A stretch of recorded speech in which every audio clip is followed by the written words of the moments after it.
আমাদের অনেক কিছুর প্রয়োজন। আমরা বিভিন্ন জায়গায় মানুষ খুঁজি যে কে আমাদের জন্য দোয়া করবে বা কোন দোয়া করলে আমাদের এই বিপদগুলো মুক্ত হবে। আমরা তো বলি দোয়া করেন, কিন্তু কিছু দোয়া আছে যে দোয়াগুলো আপনার আমার জীবনে অত্যন্ত প্রয়োজন, কিন্তু আমরা জানি না। সেই দোয়াগুলো করতে হবে, আর অত্যন্ত সহজ কিছু বাক্যের দোয়া, কিন্তু এর মর্ম এমন যে সম্পর্কে আমাদের জ্ঞান না থাকার কারণে আমরা প্রতিনিয়ত অনেক আলফাল কথাবার্তা বলি, চুপচাপ থাকি বা রং তামসায় লেগে থাকি, কিন্তু আমাদের জবান দিয়ে সেই দোয়াগুলো আমরা করি না। অথচ সেটা আপনার আমার জন্য এই দুনিয়া এবং পরকালের পুরোটাই সুন্দর হয়ে যেত।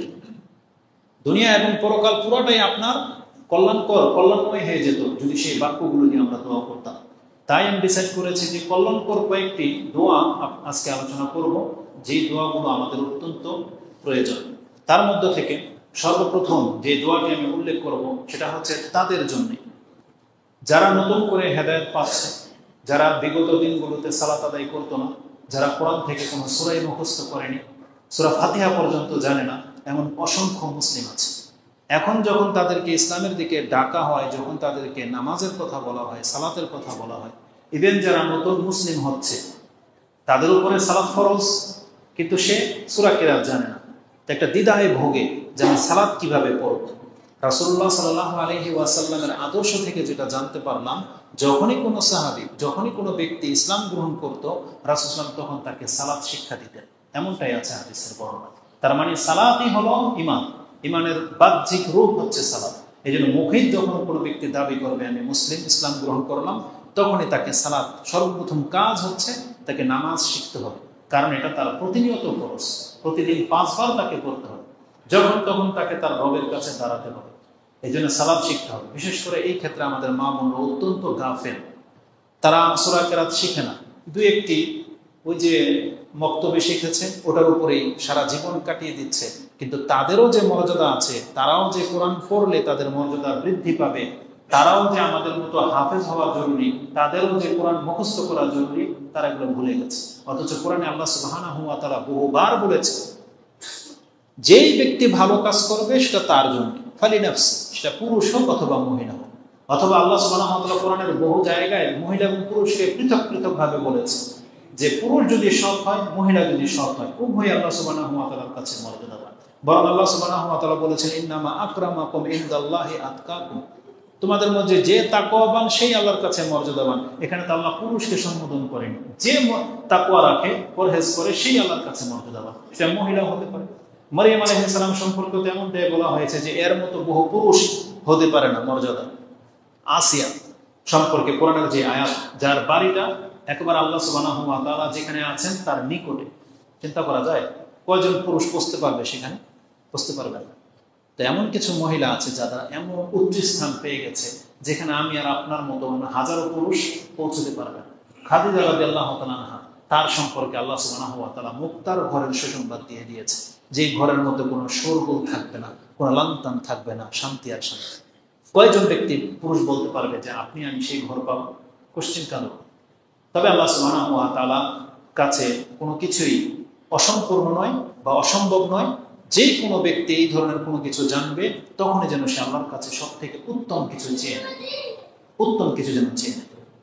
তো সেটা পুরুষ হোক অথবা মহিলা হোক, যে কোরআনের একটা আয়াত মুখস্থ করতে পারবে এটা তার জন্য মর্যাদাবান। আল্লাহ সুবহানাহু ওয়া তাআলা কিয়ামতের মাঠে, আমরা কোরআনের পর্বে সেটা বলেছিলাম, তাকে বলা হবে ইকরা ওয়ারতাকে, তুমি পড়ো আর চল। তার মানে যে যতটা আয়াত পড়তে পারবে তার মর্যাদা তত উপরে উঠে যাবে। তাহলে সেটা কি পুরুষের জন্য? না, সেটা পুরুষ মহিলা সবার জন্য।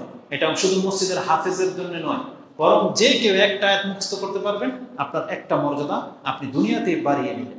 জান্নাতে পেলেই আপনি ওই মর্যাদাটা পৌঁছে যাবেন যে মর্যাদাটা ওই ব্যক্তি পায়নি, যে ব্যক্তি আয়াতটা মুখস্থ করতে পারেন।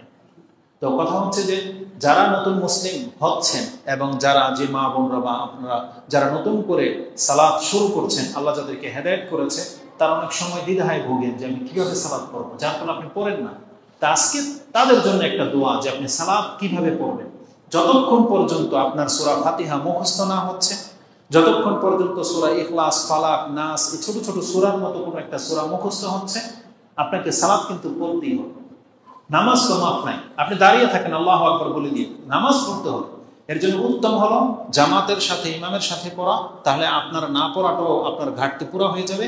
কিন্তু যখন নিজে পড়বেন তখন কিভাবে পড়বেন? রাসূলুল্লাহ সাল্লাল্লাহু আলাইহি ওয়াসাল্লামের কাছে এই ধরনের ব্যক্তিরা যখন এসে জানতে চাইতো, ইয়া রাসূলুল্লাহ আমি নামাজে কিভাবে আল্লাহর কাছে দোয়া করবো বা কিভাবে সালাত আদায় করবো, রাসূল সাল্লাল্লাহু আলাইহি ওয়াসাল্লাম তাকে শিক্ষা দিতেন যে তুমি বলবে যে জায়গাটিতে আমরা সূরা ফাতিহা পড়ি এবং অন্যান্য সূরা পড়ি ওই জায়গাতে, তার মানে আল্লাহু আকবার বলার পরে সে শুধু আল্লাহর পবিত্রতা, আল্লাহর বরত্ব, আল্লাহর প্রশংসাই করতে থাকবে। সে বলতে থাকবে কি সুবহানাল্লাহি ওয়াল হামদুলিল্লাহি ওয়া লা ইলাহা ইল্লাল্লাহু ওয়াল্লাহু আকবার কবীরা, আরেক বর্ণনায় আসছে কবীরা, ওয়ালা হাওলা ওয়ালা কুওয়াতা ইল্লা বিল্লাহিল আলিয়্যিল আযীম। এই যে জুমলাগুলো আসলে আরবদের কাছে কোনো জ্ঞানীদের জুমলা নাই, বলো আরব ভাষা, আরবরা এই ভাষাতে আল্লাহর প্রশংসা জানতো। সুবহানাল্লাহ, এটা আমাদের কে না বলতে পারবে? এটা কি এমন বিষয় যে মুখস্থ করতে হবে? এটা যে কোনো বয়সের লোকই পারবে, মহিলা হোক পুরুষ হোক, তার জবান দিয়ে খুব ইজিলি এটা বেরিয়ে যাবে সুবহানাল্লাহ। তাহলে এটা বলতে তো আপনার কোনো কষ্ট নাই। আলহামদুলিল্লাহ, এটা এখন আমার সাথে যারা পড়তেছেন মুখস্থ হয়ে যাবে। সুবহানাল্লাহ, পাঁচটা দেখেন, পাঁচটা জুমলা, সুবহানাল্লাহ, আলহামদুলিল্লাহ, ওয়ালা ইলাহা ইল্লাল্লাহ, আল্লাহু আকবার, ওয়ালা হাওলা ওয়ালা কুওয়াতা ইল্লা বিল্লাহ। আপনারা তো গণেননি, আমি আঙ্গুল দিয়ে ইশারা করলাম। আরবরা যারা শিখতে আসে তারা এত বিচক্ষণ, তারা কিভাবে সহজে আয়ত্ত করতে পারবে। হাদিসের সেই বর্ণনাটা আছে যে বেদুইন, যে অনারব রাসূল সাল্লাল্লাহু আলাইহি ওয়াসাল্লামের কাছে শিখতে এসেছিল, যখনই রাসূল সাল্লাল্লাহু আলাইহি ওয়াসাল্লাম জুমলাগুলো বলেছিলেন সেই সাহাবী সাথে সাথে আঙ্গুলে গুনে নিয়েছে, দেখেছে পাঁচটা মুট করে নিয়েছে, পাঁচটা সে হাফিজ করে নিয়েছে। কি সেটা? সুবহানাল্লাহ, আলহামদুলিল্লাহ, ওয়ালা ইলাহা ইল্লাল্লাহু আল্লাহু আকবার, ওয়ালা হাওলা ওয়ালা কুওয়াতা ইল্লা বিল্লাহ। তার মানে এটা বারবার আপনি বলতে থাকেন যতক্ষণ পর্যন্ত আপনার মন চায়, তারপর আপনি রুকু করেন, আবার আল্লাহর প্রশংসা করেন। এভাবে আপনি না সালাত আদায় করেন। সালাতের যে নিয়ম, দাঁড়িয়ে থেকে রুকু, তারপরে সেজদা, তারপরে বৈঠক, আপনি কিছুই জানেন না, এই জুমলাগুলো পড়তে থাকেন। কতদিন পর্যন্ত? যতদিন পর্যন্ত আপনার সূরা ফাতিহা মুখস্থ না হচ্ছে, যতদিন পর্যন্ত আপনার আত্তাহিয়াত মুখস্থ না হচ্ছে, দুরূদ মুখস্থ না হচ্ছে, আপনি জুমলা পাঁচটা মুখস্থ করেন, পড়তে থাকেন সালাত। তার মানে আপনাকে আল্লাহ কল্যাণ থেকে মাহরুম করবে না, আপনার উপরে এটাই ফরজ। এই হাদিসটা কোথায় আছে? এটা আপনি পেয়ে যাবেন নাসাইর বর্ণনাতে। আব্দুল ইবনে আবি আওফা তিনি বর্ণনা করেছেন, ক্বালা জাআ রাজুলুন ইলা নবী সাল্লাল্লাহু আলাইহি ওয়াসাল্লাম ফাকালা ইন্নী লা আস্তাতিউ আন আখুযা মিনাল কুরআন। ইয়া রাসূলুল্লাহ, আমি কোরআন থেকে হেফজ করার মতো কোনো তৌফিক পাইনি, মানে আমি ক্ষমতাই নেই আমার যে কোরআন থেকে আমি মুখস্থ করব। ইন্নী লা আস্তাতিউ আন আখুযা শাইআন মিনাল কুরআনি ফাআল্লিমনি শাইআন ইউজিজিউ বি মিনাল কুরআন। এমন কিছু আমাকে শিক্ষা দেন যেটা আমার কোরআনের বিকল্প হিসেবে আমার জন্য যথেষ্ট হয়ে যাবে। তখন রাসূল সাল্লাল্লাহু আলাইহি ওয়াসাল্লাম তাকে বলেছিলেন, কুল, তুমি বলো সুবহানাল্লাহি ওয়াল হামদুলিল্লাহি ওয়া লা ইলাহা ইল্লাল্লাহু আল্লাহু আকবার, ওয়া লা হাওলা ওয়া লা কুওয়াতা ইল্লা বিল্লাহিল আলিয়্যিল আযীম। এই জুমলাটুকু ইমাম নাসাই কোট করেছেন। তিনি তার কিতাবের মধ্যে আপনার ইফতিতাহিস সালাহ 11 নম্বর পর্বে হাদিস নাম্বার হচ্ছে 924 পেয়ে যাবেন। আর এই হাদিসটি অন্যান্য কিতাবে আরেকটু লম্বা রয়েছে। আবু দাউদ এবং মুসনাদে আহমদের ভাষায় যেভাবে এসেছে, তখন সে সাহাবী কি করেছে, কালা ওয়া কালাহা আর রাজুল, তখন সেই ব্যক্তি বলল এবং সে কি করলো, ওয়া কাবাদা কাফাহু, সে তার হাতটাকে মুষ্টি করে নিল, কাবাদা কাফাহু ওয়া আদ্দা খামসান মা ইবহামিহিম, সে তার এই ইবহাম সহ পাঁচটা জুমলা মুখস্থ করে নিল। কি করেছে? সুবহানাল্লাহ, আলহামদুলিল্লাহ, ওয়া লা ইলাহা ইল্লাল্লাহু আল্লাহু আকবার, ওয়া লা হাওলা ওয়া লা কুওয়াতা ইল্লা বিল্লাহ, সেভাবে গুনে হাতটাকে মুষ্টি করে নিল। ফাকালা ইয়া রাসূলুল্লাহ, হে আল্লাহর রাসূল, হাযা লিল্লাহি তাআলা, এগুলো তো আল্লাহর জন্য হলো, মানে আমি আল্লাহর পবিত্রতা, আল্লাহর বরত্ব, আল্লাহর প্রশংসা করলাম, আল্লাহর জন্য হলো। ফামা লি নাফসি, আমি আমার জন্য তো কিছুই চাইলাম না। দেখেন তাদের মেন্টালিটি, আল্লাহর প্রশংসা করলো এবং সে আল্লাহর কাছে যে চাইবে কিছু নিজের জন্য, এটা আমরা ভাবি না, আসলে আমরা এইভাবে ফিল করি না। সে বলতেছে ফামা লি নাফসি ইয়া রাসূলুল্লাহ, আমি আল্লাহর কাছে আমার জন্য কি চাইলাম। অপর বর্ণনায় রয়েছে ফামা আলী, আমার জন্য তো কিছুই রইল না।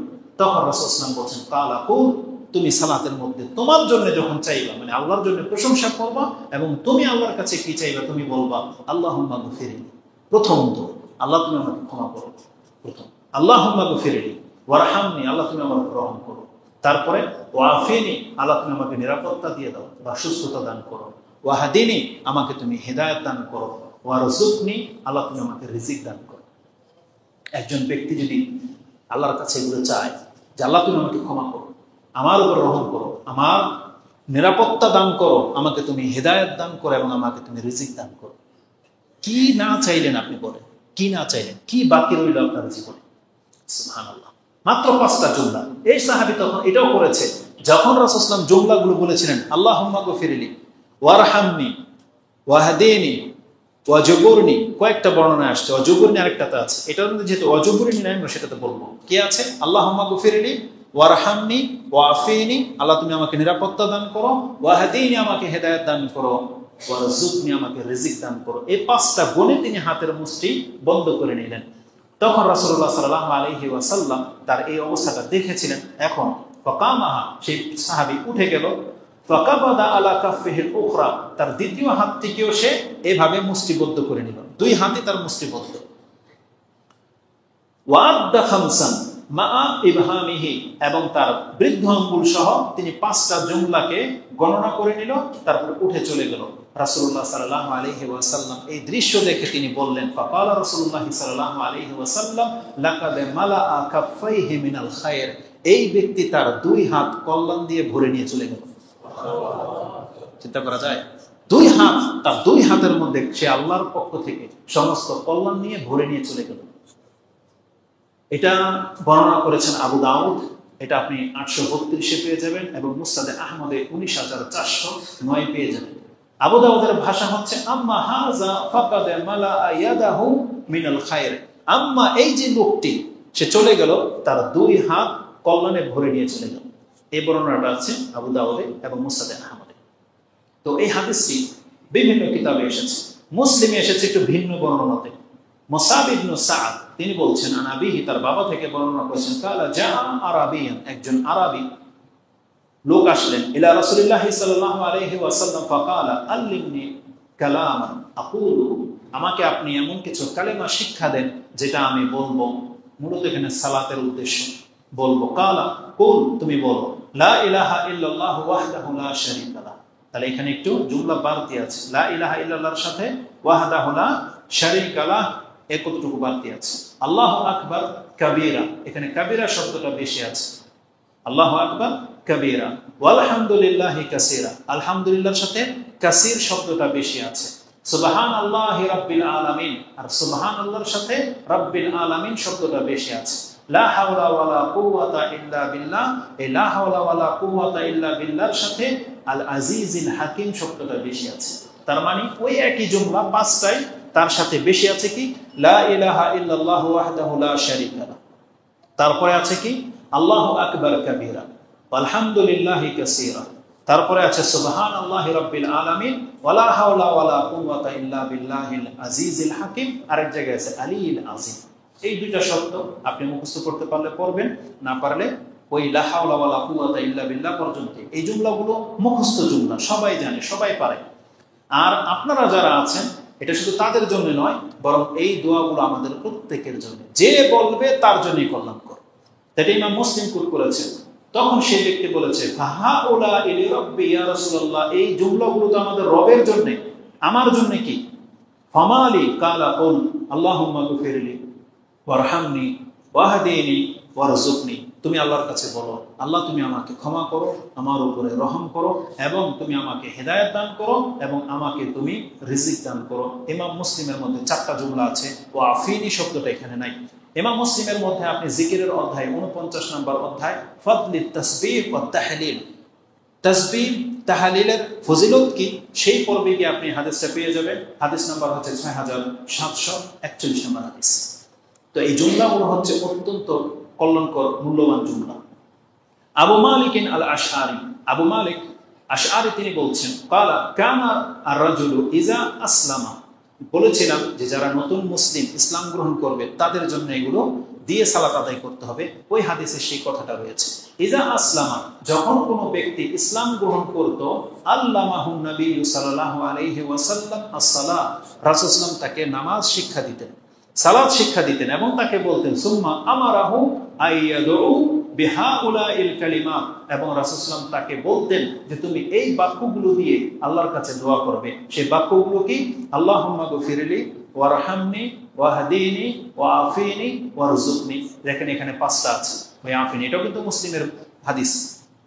ওই হাদিসটা ছিল 6741, এটা হচ্ছে 6743। তার মানে একটা হাদিস পরে একই অধ্যায়ে এসেছে। এই 5টা জুমলা আমাদের দোয়ার জন্য অত্যন্ত উপযোগী। তার মানে আপনি আল্লাহর কাছে ক্ষমা চাচ্ছেন, আল্লাহর কাছে রহমত চাচ্ছেন, আল্লাহর কাছে হিদায়াত চাচ্ছেন, আল্লাহর কাছে নিরাপত্তা চাচ্ছেন, আল্লাহর কাছে আপনি রিজিক চাচ্ছেন। এগুলো আমাদের প্রত্যেকটা ব্যক্তির প্রয়োজন। যারা আল্লাহ সুবহানাহু ওয়া তাআলার কাছে এগুলো চাইবে, আশা করি তার দিন দুনিয়া সব সুন্দর হয়ে যাবে। কেন বললাম এই কথাটা? এই বাক্য দ্বারা দোয়া করার মর্ম কি হতে পারে? আমরা তো এই শব্দগুলো জানি, অনেকেই ঠোঁট হেলিয়েছেন এবং মনে করেন যে হুজুর এগুলো তো আমরা জানি, করি, কিন্তু আপনি বলতে পারবেন এগুলোর মাধ্যমে আপনি কি পেলেন বা কি ঘাটতি আছে আপনার জীবনে? কেন আপনার তারপরও পেরেশানি? কেন আপনার হতাশায় ভুগতেছেন? এই দোয়াগুলো করার পরে কি এমন চাননি আল্লাহর কাছে? আপনি সবকিছু তো চেয়ে নিলেন, তারপরও কেন আপনার এত ঘাটতি, কেন এত পেরেশানি? কি এমন অভাব আপনার? মানুষের জীবনের সব থেকে বড় অভাব হচ্ছে এগুলো যার পুরো হয়ে যাবে, সেই ব্যক্তি কোনোদিন অভাবী নয়, সেই ব্যক্তি হতাশায় ভুগতে পারে না। সেই ব্যক্তি সব থেকে উত্তম ব্যক্তি, যে ব্যক্তি হিদায়াতের পথে আছে, সেই ব্যক্তি সব থেকে উত্তম ব্যক্তি, যাকে আল্লাহ ক্ষমা করে দিয়ে রহমত করে দিয়েছে। আর কি লাগবে আপনার? তো রাসূলুল্লাহ সাল্লাল্লাহু আলাইহি ওয়াসাল্লামের বাক্যগুলোর মর্ম কি? ওইটাই হলো আমার উদ্দেশ্য, যে দোয়াগুলো তো জানেন, কিন্তু দোয়াগুলোর মানে কি, এটার মধ্যে কি আপনি পেলেন, এটা দেখানোর উদ্দেশ্য। সেই হাদিসটি আপনি পেয়ে যাবেন ইমাম মুসলিম 6744। তার মানে একটা হাদিস পরে গিয়ে আপনি পেয়ে যাবেন 49 নম্বর অধ্যায়ের 10 নম্বর পর্ব, যে তাসবিহ তাহলিল করার মর্যাদা কি, সেখানে এই জুমলাতে যেটা এসেছে, ওয়া জামা আসাবিআহু ইল্লাল ইবহাম ফাইন্নাহু হাউলাই তাজমাউ লাকা দুনিয়াকা ওয়া আখিরাতাকা। রাসূল সাল্লাল্লাহু আলাইহি ওয়াসাল্লাম বলছেন, যেই ব্যক্তি এই দোয়াগুলো পড়লো, তার মানে সে কি করলো?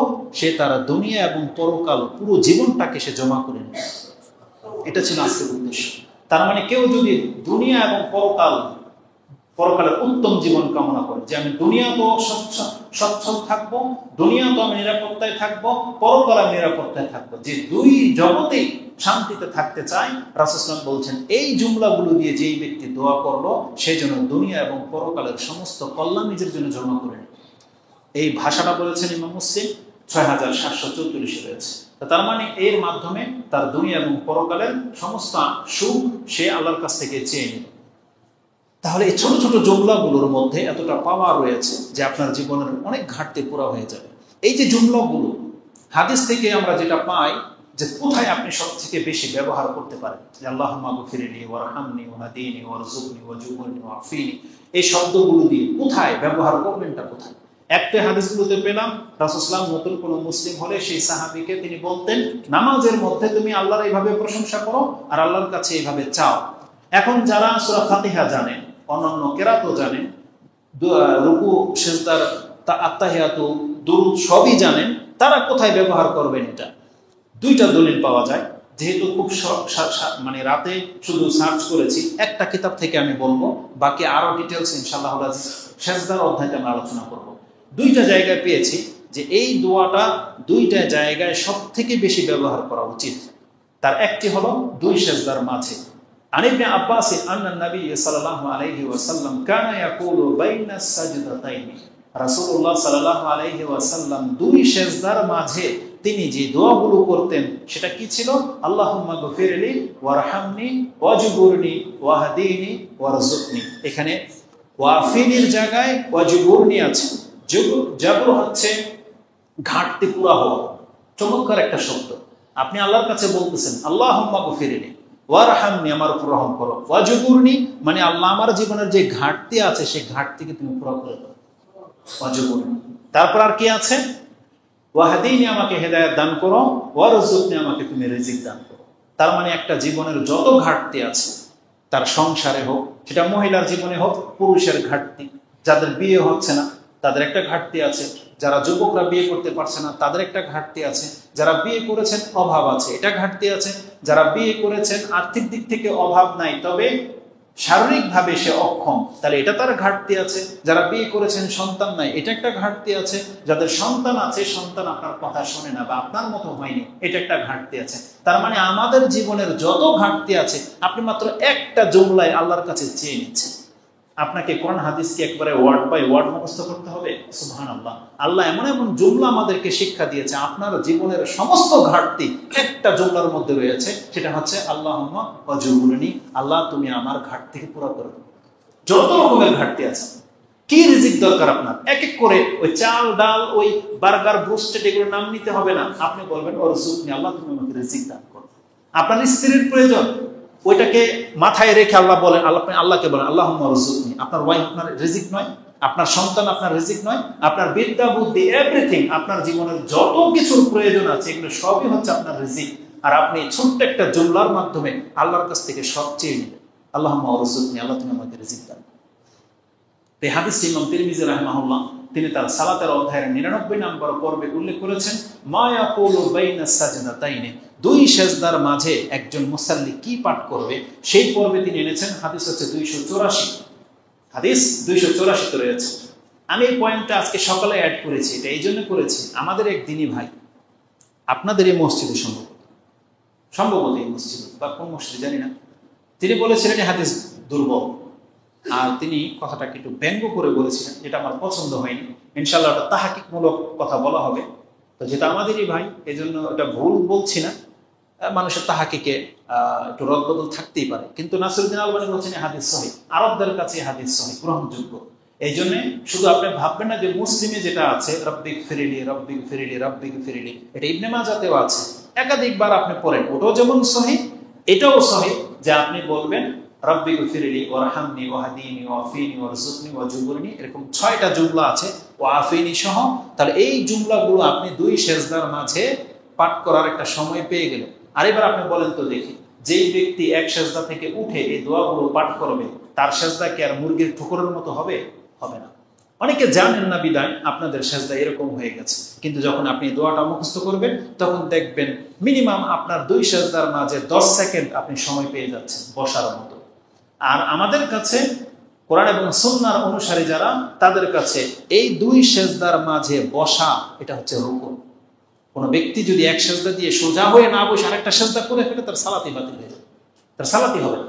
দুই সেজদার মাঝে সোজা হয়ে বসা এটা হচ্ছে রুকুন সালাত।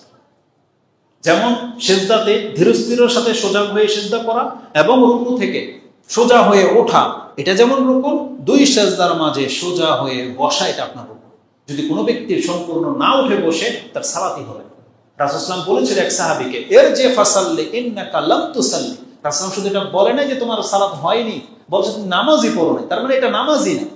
আমরা যেভাবে নামাজ পড়ি, আমরা তো মনে করতেছি আপনি সালাত পড়তেছেন, আল্লাহর কাছে এটা নামাজই না, এক্সারসাইজ হতে পারে আপনার। ডাক্তাররা যে থিওরি বলে যেভাবে এভাবে এক্সারসাইজ করেন, এটা ইবাদতই বলে গণ্য হবে।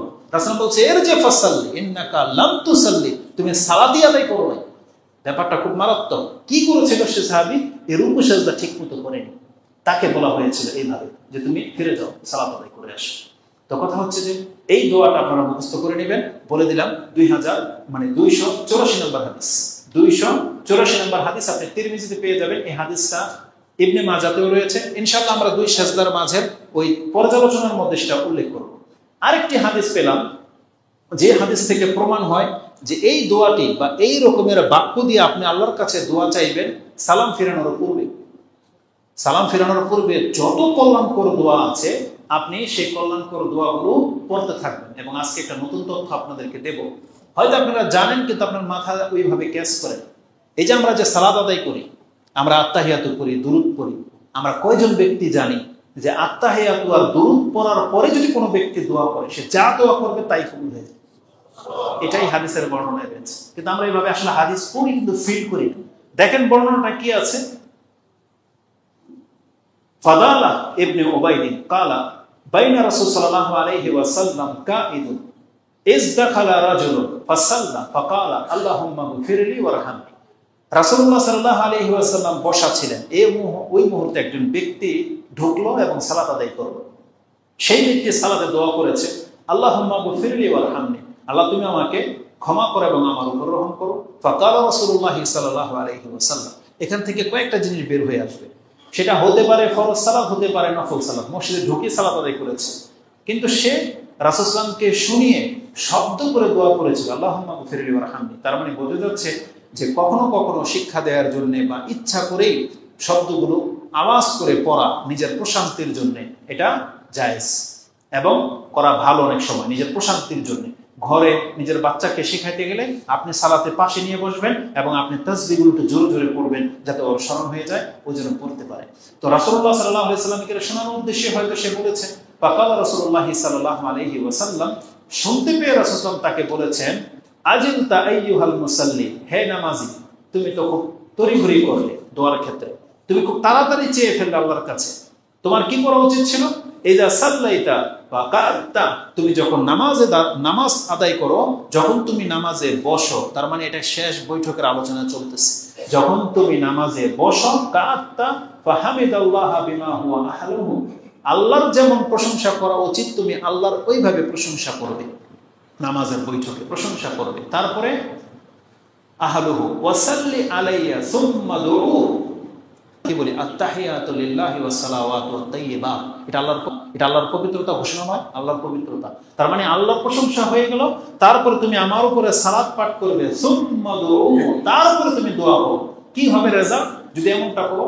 ক্বালা সুম্মা সাল্লা রাজুলুন আখার, এটা শিক্ষা দিলেন এই সাহাবীকে। পরবর্তী আরেকজন সাহাবীকে নামাজ পড়তে দেখে সেই সাহাবী নামাজ কিভাবে আদায় করেছে?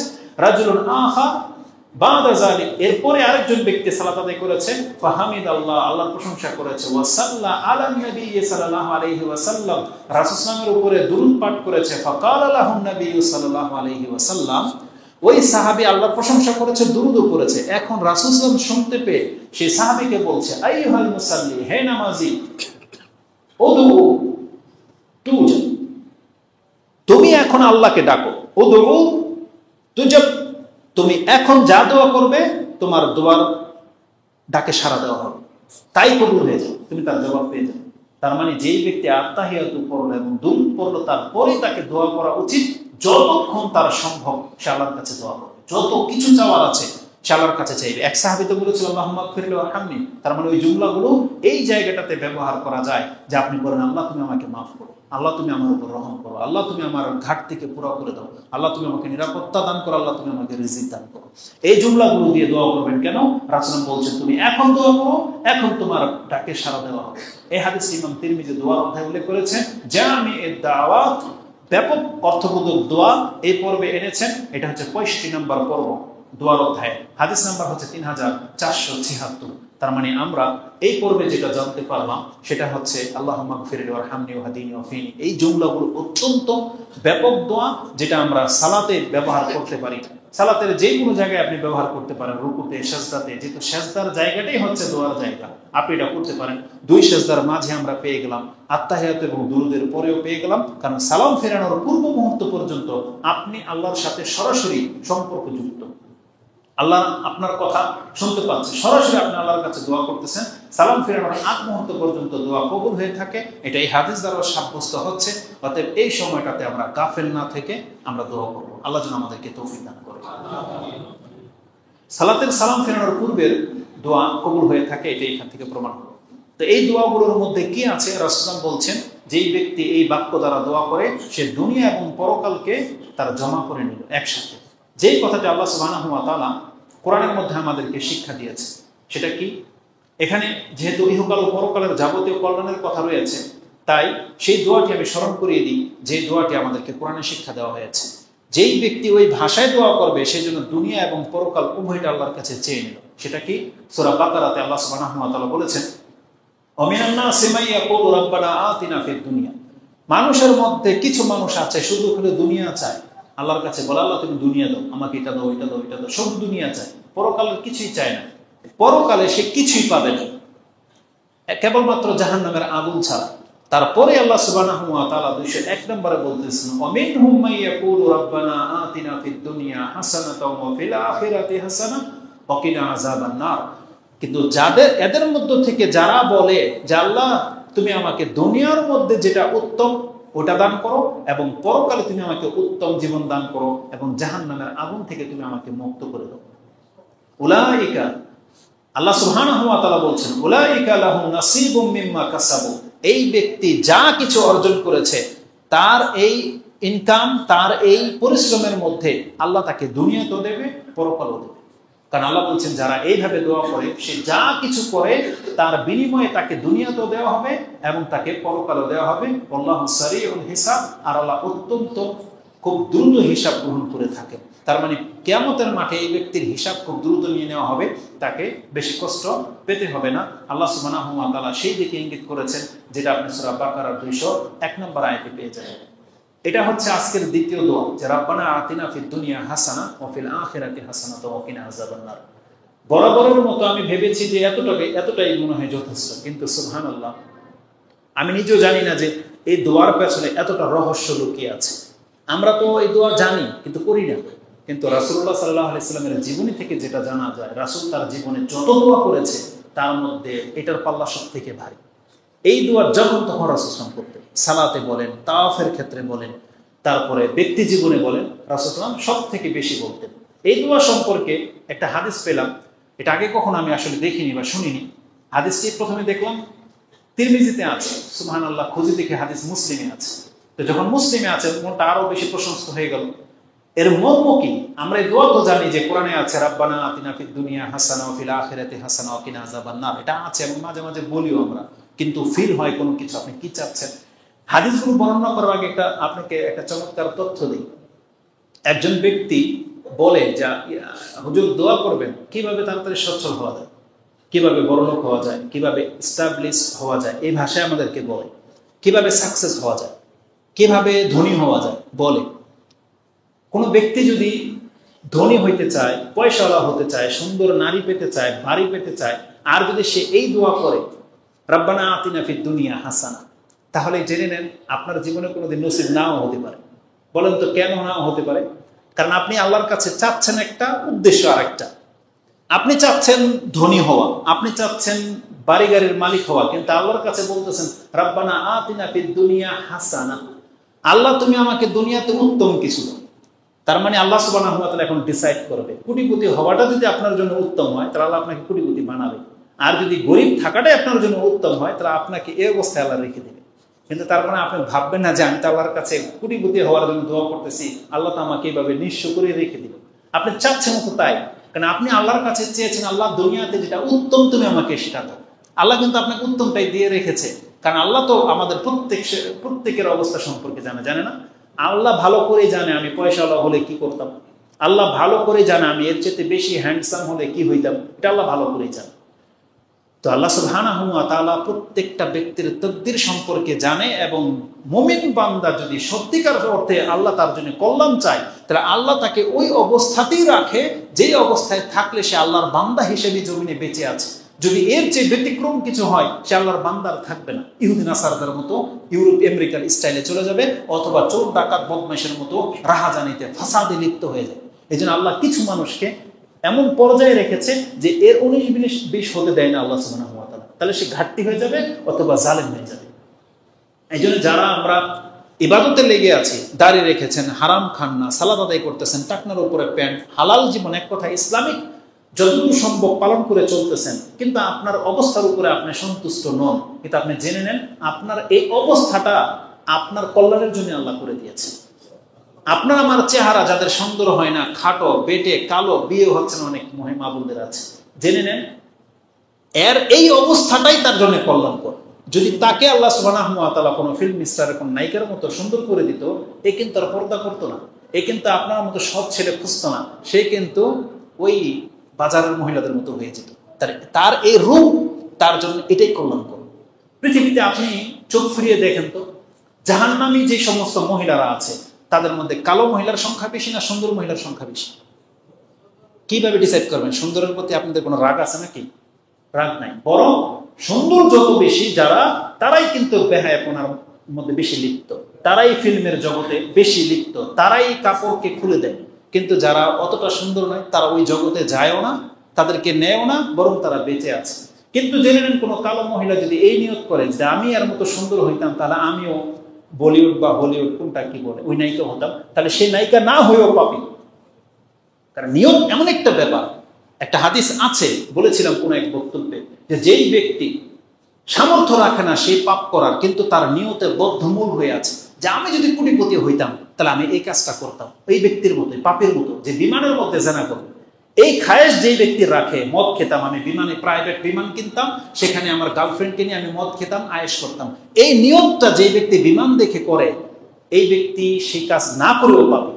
এই কাজটা করলে যে পাপ হবে, এই ব্যক্তির ইচ্ছা থাকার কারণে ওই পাপের পাপী সে হবে। এই বর্ণনায় রয়েছে। আবার উল্টো রয়েছে, যেই ব্যক্তি অঢেল কোনো সম্পত্তিওয়ালাকে দেখে, যেই ব্যক্তি মসজিদ মাদ্রাসা করে দেয়, হজ করে, উমরা করে, কোনো ব্যক্তি যদি এই ব্যক্তিকে দেখে এই আকাঙ্ক্ষা করে, আল্লাহ যদি আমাকে এরকম তৌফিক দিত, আমিও বাংলাদেশে মসজিদ দিয়ে ভরে দিতাম। তার মানে সেই ব্যক্তি অক্ষম হওয়ার কারণেও মসজিদ বানাতে পারলে যে নেকি হতো, এই ব্যক্তিকে আল্লাহ সেই নেকি দিয়ে দিল। নিয়তটা অত্যন্ত সেন্সিটিভ বিষয়। তালাকুল্লি হাল, আল্লাহ সুবহানাহু ওয়া তাআলার কাছে আপনি এই দোয়া করবেন, রব্বানা আতিনা ফিদ দুনিয়া, আর আপনার নিয়ত থাকবে কোটিপতি হওয়া, আপনি জেনে নেন কিয়ামত পর্যন্ত আপনার দোয়া কবুল হবে। কারণ আল্লাহ আপনার দোয়া কবুল করেছে যদি আপনি এই অবস্থায় আছেন। ঠিক আছে? তো এটা কারণ ভাষাটা দেখেন, রব্বানা আতিনা ফিদ দুনিয়া হাসানা, যদি বলতেন রব্বানা আতিনা ফিদ দুনিয়া, ওই আগের ব্যক্তিদের মতো, মিনান নাসি মান ইয়াকুলু রব্বানা আতিনা ফিদ দুনিয়া, আল্লাহ কি বলেছে? যারা শুধু দুনিয়া চায়, আল্লাহ যদি তাকে দুনিয়া দিয়ে দেয়, আল্লাহ বলছেন পরকালে ও জাহান্নামের আগুন ছাড়া কিছুই পাবে। তার মানে মুমিন কোনোদিন শুধু দুনিয়া চাইতে পারে না। দুনিয়া কোন দুনিয়া চাইতে পারে? যে দুনিয়াটা বেঁচে থাকার জন্য যতটা আমার জন্য কল্যাণকর, সেটা চাইতে পারে। এই জন্য আল্লাহ নিজেই শিক্ষা দিয়েছে, বরং আমার মুমিন বান্দারা আমার কাছে চাইবে শুধু দুনিয়া নয়, বলবে দুনিয়া হাসানা, আল্লাহ উত্তম দুনিয়া তুমি আমাকে দান করো, হারাম দুনিয়া নয়। ঠিক তেমনি পরকালে যেহেতু দুইটা জায়গা, একটা উত্তম জায়গা জান্নাত, আর একটা হচ্ছে অনুত্তম জায়গা জাহান্নাম। এই জন্য পরকালে যখন চাইবেন, কি চাইবেন? ওয়াতিনা ফিদ দুনিয়া হাসানা ওয়া ফিল আখিরাতি হাসানা ওয়া কিনা আযাবান নার, এবং আমাকে জাহান্নামের আগুন থেকে মুক্ত করে। আসুন, বলেছিলাম যে এই দোয়া তো আপনারা জানেন, এর পেছনে কি হাদিস আছে। সুবহানাল্লাহ। আনাস রাদিয়াল্লাহু তাআলা তিনি বলছেন, আন্না রাসূলুল্লাহ সাল্লাল্লাহু আলাইহি ওয়াসাল্লাম আদা রাজুলান মিনাল মুসলিমিন, এক মুসলিম ব্যক্তির ইয়াদাত করার জন্য আসলেন, সেবা শুশ্রূষা বা একজন অসুস্থ ব্যক্তিকে দেখার জন্য আসলেন। এসে রাসূল সাল্লাল্লাহু আলাইহি ওয়াসাল্লাম তাকে যে অবস্থায় পেলেন, খাফাতা ফাসারা মিসলাল ফারহ, তার রোগে এত বেশি সে অসুস্থ হয়েছে, জীর্ণ শীর্ণ হতে পাখির মতো চিকন হয়ে গেছে, একেবারে ছোট, এত ছোট হয়ে গেছে, মানে শরীর একেবারে জীর্ণ শীর্ণ হয়ে গেছে। এত অবস্থায় দেখে রাসূল সাল্লাল্লাহু আলাইহি ওয়াসাল্লাম বুঝতে পেরেছে এটা স্বাভাবিক অবস্থা নয়। কেন তার এমনটা হলো? ফাকালা লাহু রাসূলুল্লাহ সাল্লাল্লাহু আলাইহি ওয়াসাল্লাম, রাসূল সাল্লাল্লাহু আলাইহি ওয়াসাল্লাম তাকে বললেন, হাল কুনতা তাদউ বিশাইইন আও তাসআলুহু ইয়া, তুমি কি আল্লাহর কাছে কোনোদিন কিছু চেয়েছিলে, বা তোমার এই অবস্থার জন্য কি আল্লাহর কাছে তুমি দোয়া করনি কখনো? তিরমিজির ভাষায় আছে, আম কুনতা তাদউ, তোমার এই অবস্থা কেন, তুমি কি আল্লাহর কাছে কোনোদিন দোয়া করনি? আম কুনতা তাসআলু রাব্বাকা আল আফিয়া, তুমি কি তোমার রবের কাছে সুস্থতার জন্য কোনোদিন দোয়া করনি? সে সাহাবী বলতেছে, ইয়া রাসূলুল্লাহ, হ্যাঁ করেছি। তবে সে যে দোয়াটা করেছে, সুবহানাল্লাহ, সে বলছে, ক্বালা নাম কুনতু আকুল, ইয়া রাসূলুল্লাহ, আমি বলেছি আল্লাহর কাছে বা বলি, আল্লাহুম্মা মা কুনতা মুআকিবি বিহি ফিল আখিরা ফাআজ্জিলহু লি ফিদ দুনিয়া, আল্লাহ তুমি যদি আমাকে শাস্তি দেওয়ার চিন্তা করে থাকো, যে তুমি আমাকে পরকালে শাস্তি দিবা, তাহলে আল্লাহ তুমি পরকালে না দিয়ে দুনিয়াতে তুমি আমাকে শাস্তি দিয়ে দাও। কত মারাত্মক দোয়া! আল্লাহ সুবহানাহু ওয়া তাআলা অনেক বেশি দয়ালু, কিন্তু সে আল্লাহ সুবহানাহু ওয়া তাআলা সম্পর্কে এমন কিছু চেয়েছে যেটা আল্লাহ সুবহানাহু ওয়া তাআলা আমাদেরকে নিষেধ করেছে, এমনটা না। সেই সাহাবী বলতেছে যে আমি আল্লাহর কাছে দোয়া করেছি, আল্লাহ তুমি যদি আমাকে আযাব দেওয়ার প্ল্যান করে থাকো, চিন্তা করে থাকো, ইচ্ছা করে থাকো, তাহলে আল্লাহ পরকালে নয়, বরং তুমি আমাকে দুনিয়াতেই শাস্তি দিয়ে দাও। বাহ্যিকভাবে তো মনে হচ্ছে যে এটা তো বেটার, আসলেই বেটার। কোনো পাপীকে যদি আল্লাহ পাপের কারণে দুনিয়াতে শাস্তি দিয়ে দেয়, আর আল্লাহ যদি এর মাধ্যমে তাকে মাফ করে দেয়, জানেন রেজাল্ট কি? সে জাহান্নামের আগুন থেকে মুক্ত হয়ে যাবে। কারণ রাসূল সাল্লাল্লাহু আলাইহি ওয়াসাল্লাম বলেছেন, আমি কোনো পাপের কারণে কোনো ব্যক্তিকে দুইবার শাস্তি দেব না। যেই ব্যক্তি দুনিয়াতে পাপের কারণে শাস্তি পেয়ে গেছে, সে পরকালে নিরাপত্তা পেয়ে যাবে। এখানে একটা ধমকও আছে, যারা বড় বড় পাপে জড়িত, যারা এখনো হারাম খান, যারা দাঁড়িয়ে রাখেননি, যারা টাকনার নিচে প্যান্ট পরেন, যারা উদ্যততা দেখান, যারা সালাত আদায় করেন না, কিন্তু আপনার জীবনের কোনো ক্ষয়ক্ষতি হচ্ছে না, যারা জেনায় লিপ্ত, আপনার জীবনে কোনো প্রভাব পড়ে না, যারা নেশার পরে নেশা খেয়েই যাচ্ছেন, দুর্নীতি করেই যাচ্ছেন, অন্যটা মেরেই যাচ্ছেন, আপনার কোনো লস লাগেনি আজ পর্যন্ত, এটা কিন্তু আপনার জন্য একটা চরম দুর্ভাগ্যের কারণ। কারণ আপনার পাপের কারণে আল্লাহ যেহেতু আপনাকে শাস্তি দেয়নি, তার মানে আপনার প্রতি আল্লাহর রাগ শুধু বৃদ্ধি পাচ্ছে, কারণ আপনাকে আল্লাহ কঠিন শাস্তি দেবে, সেই অপেক্ষায় আছে আল্লাহ সুবহানাহু ওয়া তাআলা। এই সাহাবী এমনটাই করেছিল যে আল্লাহ তুমি পরকালে আমাকে শাস্তি না দিয়ে দুনিয়াতে আমাকে দিয়ে দাও। রেজাল্ট কি দেখেন? বান্দার দোয়া যে আল্লাহর কাছে কবুল হয়, তাকে আল্লাহ এমন অসুস্থতা দিয়ে দিয়েছে, তাকে সুস্থতা আল্লাহ করছে না, বরং দিন দিন সে শুকিয়ে পাখির ন্যায় হয়ে যাচ্ছে। ছোট হয়ে যাচ্ছে।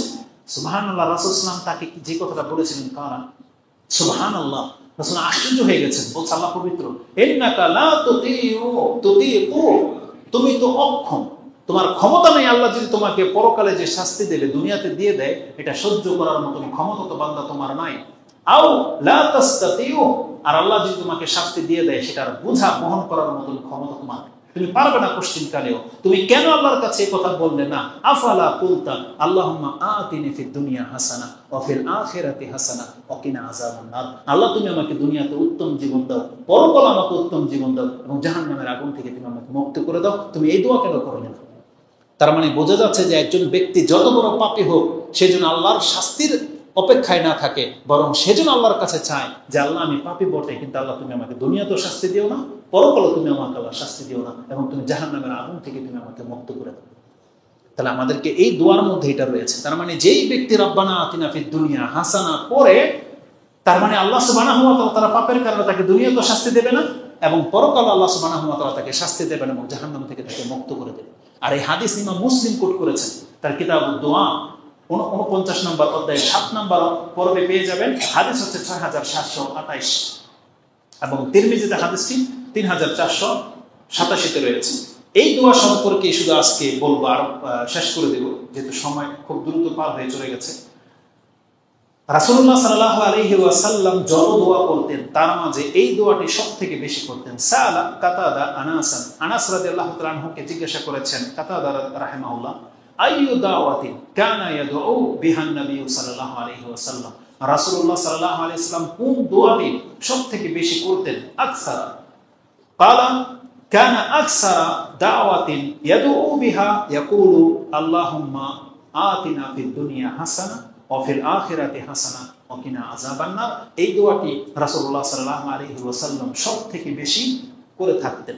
আনাস রাদিয়াল্লাহু তাআলা আনহু তার আমল থেকে যে জিনিসটা পাওয়া যায়, আনাস রাদিয়াল্লাহু তাআলা আনহু যখনই রাসূলুল্লাহ সাল্লাল্লাহু আলাইহি ওয়াসাল্লামের মতো করে কোনো দোয়া করার ইচ্ছা করতেন, যে আমি আজকে রাসূল যে দোয়া করতো সেই দোয়া করব, তখন তিনি এই দোয়াই করতেন। এমনকি তার জীবনের যে কোনো কিছুর প্রয়োজন যদি দেখা দিত, তখন আনাস রাদিয়াল্লাহু তাআলা আনহু শুধু এই দোয়াটাই করতেন। এমনটাই রয়েছে, বলছেন ওয়াকানা আনাসুন ইজা আরাদা আইয়াদউ বিদাওয়াতিন দাআ বিহা, যখন তিনি রাসূল সাল্লাল্লাহু আলাইহি ওয়াসাল্লামের মতো ন্যায় দোয়া করার ইচ্ছা করতেন, এই দোয়াটাই করতেন। ফাইজা আরাদা আইয়াদউ বিদুআইন দাআ বিহা ফি, এবং যখন তিনি আল্লাহর কাছে কোনো কিছু পাওয়ার আশা করতেন, যে কোনো ঘাটতি হোক, যে কোনো প্রয়োজন হোক, তিনি এই দোয়াটাই করতেন। তার মানে এই দোয়ার মাঝে দুনিয়া এবং পরকালের সবকিছু নিহিত রয়েছে। আপনার জীবনের যত কিছু চাওয়া পাওয়া আছে এই দোয়ার মাঝে রয়েছে। এই শব্দগুলো বর্ণনা করেছেন ইমাম মুসলিম তার কিতাবের দোয়ার অধ্যায় পেয়ে যাবেন। হাদিস হচ্ছে 6733, এবং ইবনে হিব্বানে এই জুমলার যে মর্যাদাকর বিষয় রয়েছে সেটা হচ্ছে, আনাস রাদিয়াল্লাহু তাআলা আনহুর কাছে এক ব্যক্তি দোয়া চাইতে এসেছে। আন্নাহু ক্বালা আলি আনাস ইবনে মালিক উদুল্লাহ লানা, আমাদের জন্য আপনি আল্লাহর কাছে দোয়া করেন। ফাকাল আল্লাহুম্মা আতিনা ফিদ দুনিয়া হাসানা ওয়া ফিল আখিরাতি হাসানা ওয়া কিনা আযাবান নার ওয়া কিনা আযাবান নার। এই দোয়া করার পরে কালু সে বলল জিদনা, আরো বেশি দোয়া করেন। তিনি একই দোয়া করলেন, আবার বলল জিদনা, আপনি বলুন আরো দোয়া করেন, অন্যান্য দোয়া করেন। তখন আনাস রাদিয়াল্লাহু তাআলা আনহু সেই ব্যক্তিকে বললেন, মা তুরিদু, তোমরা কি চাচ্ছ? সালতু লাকুম খায়রুদ দুনিয়া ওয়াল আখিরাহ, তুমি আমার কাছে দোয়া চেয়েছো, আর আমি তোমাদের জন্য দুনিয়া এবং আখিরাতের যত কল্যাণ আছে সব কল্যাণ আল্লাহর কাছে চেয়ে নিয়েছি, তারপর তোমার আর কিসের প্রয়োজন? সুবহানাল্লাহ। তার মানে এই দোয়ার মাঝে দুনিয়া এবং পরকালের যত কল্যাণ নিহিত রয়েছে সবগুলো রয়েছে। কোন ব্যক্তি যদি বলে রাব্বানা আতিনা ফিদ দুনিয়া হাসানাতাও ওয়া ফিল আখিরাতি হাসানা ওয়া কিনা আযাবান নার, তার মানে সে দুনিয়া এবং পরকাল দুইটা জগতে আল্লাহর কাছ থেকে সে চেয়ে নেবে, এরপর আর কি লাগে তার? ইবনে হিব্বানের মধ্যে এই হাদিসটি আপনার 938 রয়েছে, এবং সহিহ আদব আল মুফরাদের মধ্যে এই হাদিসটি রয়েছে। এরপর যে কল্যাণকর দোয়াগুলো আছে, ভেবেছিলাম আরো দুই একটা দোয়া উল্লেখ করব, সেটা আজকে এই পর্যন্তই। আল্লাহ সুবহানাহু ওয়া তাআলা যেন এই কথাগুলোর প্রতি আমল করার তৌফিক দান করেন। সেখানে আজকে তিনটা দোয়া বলেছি। একটা, আপনি আল্লাহর প্রশংসা করবেন কিভাবে? সুবহানাল্লাহি ওয়ালহামদুলিল্লাহি ওয়া লা ইলাহা ইল্লাল্লাহ আল্লাহু আকবার ওয়া লা হাওলা ওয়া লা কুওয়াতা ইল্লা বিল্লাহ। আর জেনে নেন এই প্রত্যেকটা জুমলার কিন্তু পৃথক পৃথক মর্যাদা আছে। লা হাওলা ওয়া লা কুওয়াতা ইল্লা বিল্লাহ, এটা কিন্তু কানজুম মিন কুনুজিল জান্নাহ, জান্নাতের একটা গুপ্ত ভান্ডার খুলে যাবে যেই ব্যক্তি একবার পাঠ করবে। অনেক বড় বড় ব্যাপারে 5টা জুমলা। আর কি করবেন আপনি? আল্লাহ সুবহানাহু ওয়া তাআলার কাছে কি চাইবেন? জীবনের সবকিছু আল্লাহুম্মা গফিরলি, প্রথম জুমলা, আল্লাহ আমাকে ক্ষমা করো, ওয়ারহামনি, আমার উপর রহম করো, ওয়াজবুরনি, আমার ঘাটতি পুরা করো, ওয়াহদিনি, আমাকে হেদায়েত দান করো, ওয়ারযুকনি, আল্লাহ তুমি আমাকে রিজিক দান করো। এগুলো সব থেকে বড় বড় জুমলা। এই দোয়াটা করবেন। আর তৃতীয় বলেছি, রব্বানা আতিনা ফিদ দুনিয়া হাসানাতাও ওয়া ফিল আখিরাতি হাসানাতাও ওয়া কিনা আযাবান্নার। এই দোয়াগুলো আমাদেরকে করতে হবে। আল্লাহ সুবহানাহু ওয়া তাআলা আমাদেরকে এই দোয়ার কল্যাণ নিজের জীবনে বাস্তবায়ন করার তৌফিক দান করুন। আল্লাহ সুবহানাহু ওয়া তাআলা যা বলেছি, আল্লাহ ভুল ত্রুটি হলে আমাকে ক্ষমা করেন, আমাদের ভাইদেরকে ক্ষমা করুন। আকুলু লিকাউলি হাযা আস্তাগফিরুল্লাহ লি ওয়া লাকুম ওয়া লিসাইরিল মুসলিমিন ফাস্তাগফিরু ইন্নাহু হুয়াল গফুরুর রহিম। আলহামদুলিল্লাহি রাব্বিল আলামিন, আসসালাতু ওয়াসসালামু আলা আশরাফিল আমবিয়াই ওয়াল মুরসালিন নবিয়িনা মুহাম্মাদিন ওয়া আলা আলিহি ওয়া সাহবিহি আজমাইন। প্রশংসা সে আল্লাহ সুবহানাহু ওয়া তাআলার, যিনি আমাদেরকে একটা মনোরম পরিবেশে সালাত আদায় করার বা জুমাতে উপস্থিত হওয়ার তৌফিক দান করেছেন। কতটা প্রশান্তি পাচ্ছেন নিচের তুলনায় এই জায়গায়? এই এসিগুলো তো আপনাদের টাকা দিয়ে লাগানো, আপনাদের টাকা দিয়ে না, এই টাইলস, এই গ্লাস সব আপনাদের টাকায়। আচ্ছা বলেন তো, যে এখানে বাতাস কি ফেরেশতারা খাচ্ছে না আপনারা খাচ্ছেন? কে পাচ্ছে এই শান্তির পরিবেশটা? কে পাচ্ছে? এখন যদি গরমে ঘেমে যেতেন, আমি আর আপনি ঘামতাম, কিন্তু প্রশান্তির সাথে আছি আমি আপনি, আপনারা আমার টাকা দিয়ে, কিন্তু নেকিটা পাচ্ছেন এক্সট্রা। এর চাইতে কল্যাণকর মানে ব্যবস্থা আর কি থাকতে পারে? যে আপনি আপনার টাকা খাচ্ছেন, আল্লাহর পক্ষ থেকে সাদাকা পাচ্ছেন, এর চাইতে উত্তম মানে ব্যবসার কি হতে পারে? সুবহানাল্লাহ। তারপর আমাদের অন্তর এতটা বেশি সংকীর্ণ হয়ে গেছে, যেটা আমরা কোনোদিন ভাবতে পারবো না। আজকে আপনাদের এই প্রচেষ্টা, বাহির থেকে যে সমস্ত ভাইয়েরা এই মসজিদের পেছনে খরচ করেছেন অর্থ দিয়ে, শ্রম দিয়ে, সুবহানাল্লাহ, আজকে তাদের এই প্রচেষ্টার কারণে কিছু মুসাল্লি এসির নিচে বসে আল্লাহ সুবহানাহু ওয়া তাআলার ইবাদত করার তৌফিক পেয়ে গেছে। এভাবে আমরা চাই বাংলার জমিনে যতগুলো মসজিদ রয়েছে কোরআন এবং সুন্নাহ দিয়ে প্রতিষ্ঠিত হবে, আল্লাহ প্রত্যেকটা মসজিদকে তুমি উন্নত মানের মসজিদ তৈরি করার তৌফিক দান করো, এবং তারা যেন ঋণগ্রস্ত না থাকে। অলরেডি আমরা আরো কিছু মসজিদের কাজ হাতে নিয়েছি, ডেমরা একটা হবে, শাব্দিতও হচ্ছে, আলহামদুলিল্লাহ বিভিন্ন জায়গায় হচ্ছে। আল্লাহ সুবহানাহু ওয়া তাআলার এই জমিনের মধ্যে মসজিদের কদর গুরুত্ব কি, এটা আসলে আমরা এখন বুঝতে পারতেছি না, যখন রেজাল্ট হবে তখন বুঝতে পারবো। মসজিদের কথা যখন চলে এসেছে, আমি জানতে পারলাম বা আমরা দেখতে পাই পুরুষরা অনেকে কথা বলে, আর সব থেকে বেশি গাফিল হচ্ছে আমাদের মা বোনরা। এটার পেছনে মসজিদ কর্তৃপক্ষ দায়ী, আমাদের তৌফিক যেটা, আমাদের তৌফিক, আমাদের হীনতা দায়ী। রাসূলুল্লাহ সাল্লাল্লাহু আলাইহি ওয়াসাল্লামের যুগ থেকে নিয়ে সৌদি আরবে আদৌ কিন্তু মসজিদগুলো এমনভাবে করা যে মহিলারা কিন্তু ইমামকে দেখতে পায়, বেশিরভাগই দেখতে পায়, খুতবা সরাসরি তারা ফলো করতে পারে। আর রাসূল সাল্লাল্লাহু আলাইহি ওয়াসাল্লামের ব্যাপারটা ছিল এরকম। আর আমরা এমন এমন জায়গায় এমনভাবে মসজিদ বানাই, মা বোনরা ইমামকে দেখতে পায় না। আপনারা দেখে কথাগুলো যেভাবে ফিল করতেছেন, যারা দোতলায় তিনতলায় থাকবে তারা ওইভাবে ফিল করবে? কোনোদিন করবে না। এই জন্য তাদের মধ্যে শয়তানি একটা জিনিস কাজ করে, তারা বেখেয়াল থাকে, তখন বাচ্চা নিয়ে তারা ব্যস্ত থাকে। এমনকি আমরা দেখতে পাই তারা ব্যাগে করে খাদ্য নিয়ে আসে বাচ্চাকে শান্ত করার জন্য। এটা একটা ভালো গুণ, তবে জেনে নেন এটা একটা মসজিদ, এটা আপনার পার্ক নয় বা বাংলা ঘর নয়, এটা মসজিদ। এই মসজিদের আদব কি জানেন? কোনো ব্যক্তি নখ কামড়িয়ে নখের একটা কোনাও যদি মসজিদে পড়ে, সেই ব্যক্তি পাপী। তার এই পাপ ততক্ষণ পর্যন্ত মাফ হবে না যতক্ষণ পর্যন্ত সে তার নিজের হাতে সেটাকে উঠিয়ে বাইরে না ফেলবে। এটা তার দায়িত্ব। আমি মাঝে মাঝে দাঁড়িয়ে এরকম করি, আমার কথা মনে পড়ে গেলে আমি হাত সরিয়ে নিই, এবং দাঁড়িয়ে পড়লে এটা আমি পকেটে নিয়ে নিই, কারণ মারাত্মক ব্যাপার এটা।